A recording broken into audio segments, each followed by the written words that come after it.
Congress BJP రెండు పార్టీలు తెలంగాణకు చేసిందేమీ లేదన్నారు బీఆర్ఎస్ వర్కింగ్ ప్రెసిడెంట్ కేటీఆర్.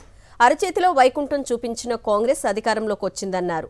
12 ఏళ్లలో బీజేపీ తెలంగాణకు 12 పైసల పని కూడా చేయలేదన్నారు. కొంతమంది ఎమ్మెల్యేలు వెళ్లిపోయినా హైదరాబాద్లో వందల మంది కొత్త నాయకులు పుట్టుకొచ్చారన్నారు. హైదరాబాద్ ఎన్ని కార్పొరేషన్లు అయినా ఎగిరేది మాత్రం గులాబీ జెండానే అని ధీమా వ్యక్తం చేశారు కేటీఆర్. తెలంగాణ భవన్లో బీఆర్ఎస్లో చేరిన శేర్లింగంపల్లి నాయకులకు కండువా కప్పి ఆహ్వానించారాయన. కింద దొంగ మాటలు చెప్పి పచ్చి అబద్ధాలు చెప్పి మీకు అరిచేతుల వైకుంఠం చూపెట్టి ఆ పార్టీ అధికారంలోకి వచ్చింది. పూజకు పనికిరాని పువ్వు ఆ బీజేపీ పార్టీ. ఆడు తెలంగాణకు చేసింది 12 ఏళ్ళ 12 పైసల పని కూడా చేయలే. కాబట్టి రెండు పార్టీలు కూడా వాళ్ళ ప్రజలకు అర్థమైపోయింది, వీళ్ళందరూ కూడా ఉత్తోళ్ళే. ఇంకో 2 ఏళ్ళు తన్నడాలి, ఇంకో 2 ఏళ్ళు కొట్లాడాలి. ఎందుకంటే ఒక తప్పుడు ఓటు శిక్ష 5 ఏళ్ళు.